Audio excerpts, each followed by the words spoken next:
Vamos receber aqui hoje o Dr. Guilherme Rocha Neto, médico otorrino ali do Hospital Hipo. Muito obrigada, doutor, por sua presença aqui hoje. Eu que agradeço pelo convite.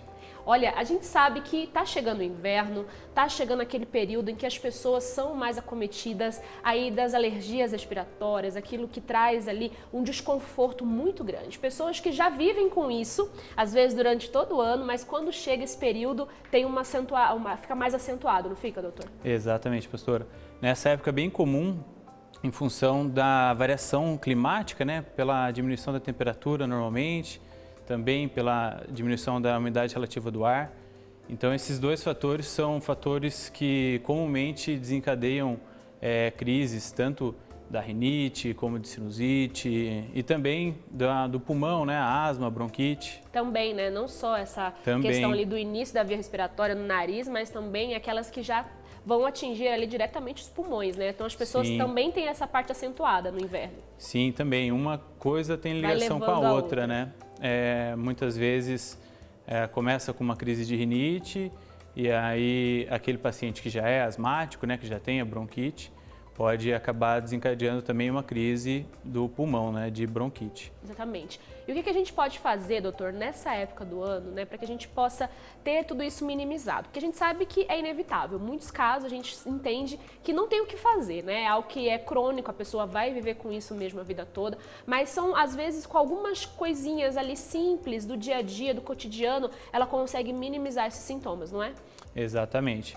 Então, mesmo sendo doenças crônicas, que a gente sabe que não vai curar para sempre, talvez ela tenha que conviver e controlar, né?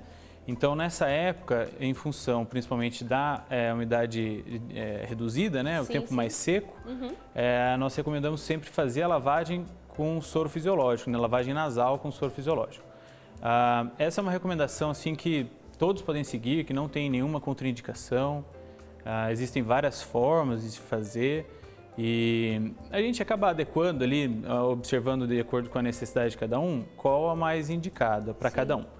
Mas uma básica, uma simples, são dispositivos para lavagem nasal que a gente encontra na farmácia, que é um jato contínuo, parece um desodorante. Ele já vem até preparado, né? Ele já tem até uma forma ali preparada para você já fazer o jato ali no nariz e a lavagem. É uma forma fácil, simples. Isso vai lubrificar, seria isso? Seria isso? Ele daria, já que a umidade está diminuída, então a gente traria essa lubrificação de uma forma artificial, vamos dizer. Exatamente. Então, assim, o soro fisiológico tem alguns benefícios, né? A lubrificação, como você bem colocou, né? Porque essa mucosa, né, do nariz que está ressecada, ela perde parcialmente aquela lubrificação. Então, a lubrificação, a remoção de secreções, crostas que podem juntar no nariz, isso é muito importante também para a saúde do nariz, tanto para rinite como sinusite. Essa limpeza ajuda na liberação de outras secreções dos seios da face também, né? Que é a autolimpagem, a autolimpeza que o nariz faz. Ajuda também a fazer no mecanismo natural. Mecanismo natural que o organismo já tem preparado ali para nos ajudar a nos livrarmos de todos esses alérgicos. Exato. E a gente sabe, doutor, que as pessoas às vezes não cuidam tão bem assim.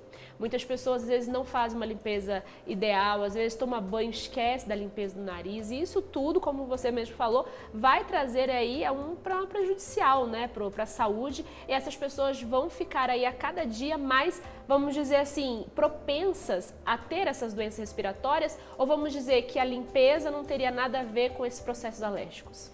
Sim, não, tem tudo a ver realmente, porque quando você remove essas secreções e junto bactérias, vírus também, você evita crises. Essa limpeza já ajuda tudo isso. Ajuda tudo isso.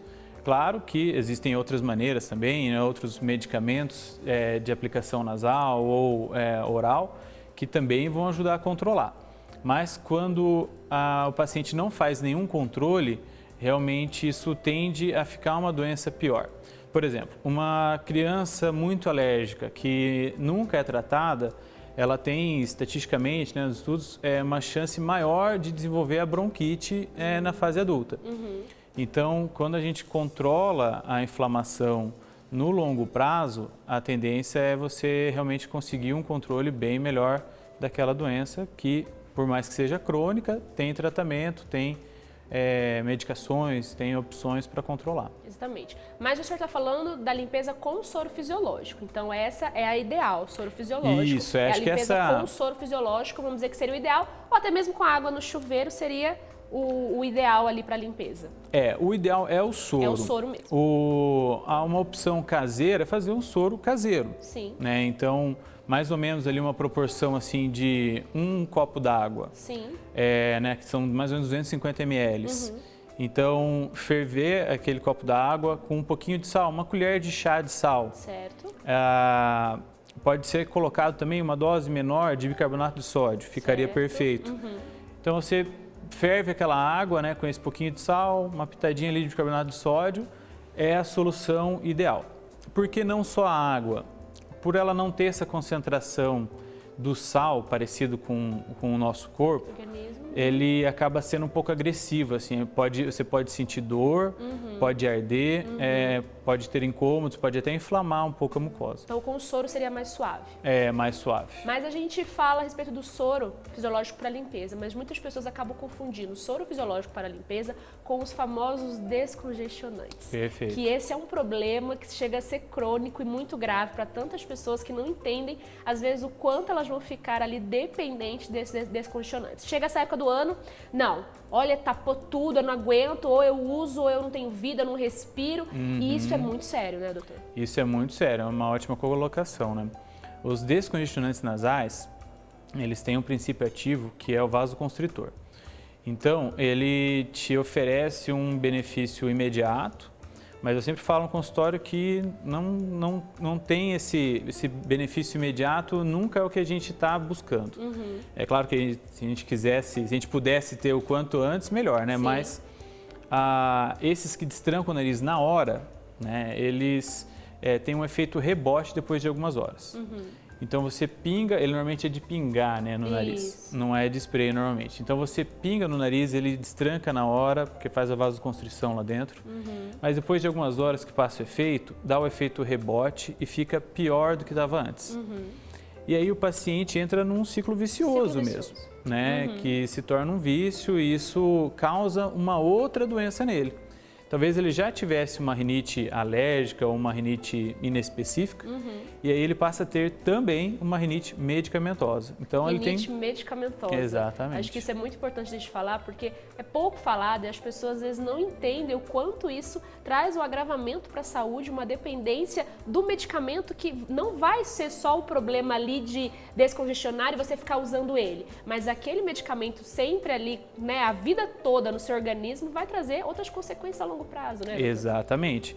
Então, assim, você acaba piorando o nariz, né? Porque você adquire uma outra doença que você não tinha antes. Exato. E também, como você colocou, pode ter outras consequências, né? Por exemplo, acelerar a frequência cardíaca e aumentar a pressão arterial. Isso traz também, no longo prazo, pode trazer doenças para o coração. Então, às vezes, você pode ter um problema bem maior do que você tinha antes. Às vezes a pessoa não se atenta, né, que isso pode ser tão grave e ela pode ter aí outros problemas de saúde por causa de um simples hábito de tô aqui com o nariz tapado, deixa eu usar aqui um descongestionante que vai ser mais rápido, vai ser mais célere e eu vou ficar livre dessa congestão aqui. Olha, eu tô sentindo muito mal meu nariz e aqui tá congestionado, tô aqui mal e aí ele vai estar ali fazendo uso do medicamento pensando que tá melhorando. Exato. E vai estar piorando.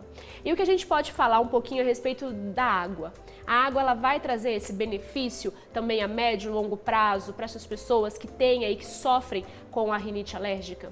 Também, perfeito. A hidratação, né, você ingerir bastante água é uma das recomendações principais também. Por quê? Você tendo o seu corpo adequadamente hidratado, então isso vai levar essa água, essa hidratação em todos os aspectos, né? E as mucosas, elas consomem muita água, porque elas produzem secreções. Então, isso acaba consumindo água. Então, realmente é muito importante uma hidratação adequada, em torno de 2 litros ao dia, mais ou menos, né, para um adulto, né? Então, a gente pode dizer que para ter uma saúde boa nessa época invernal, a gente pode fazer a boa limpeza do nariz, fazer o uso ali do soro fisiológico para essa limpeza, fazer o uso adequado de água durante o dia e a gente pode ter ali ficar tranquilo que nós vamos estar ali bem cuidados com a nossa saúde, a nossa via respiratória aí mais adequada. Perfeito, eu acho que de orientações gerais, acho que essas são as principais. Eu acrescentaria também, assim, evitar manipular o nariz, né? Não ficar cutucando, mexendo, porque isso machuca, traumatiza, leva bactérias. Também, verdade. Então, assim, de orientações gerais para todos, acho que essas são as principais, sim. Então, com certeza vai ajudar bastante. Vai ajudar. Doutor Guilherme, muito obrigada pela tua presença aqui, por ter vindo esclarecer e trazer um pouco mais de dicas aí para as pessoas em casa. Esperamos mais vezes aqui.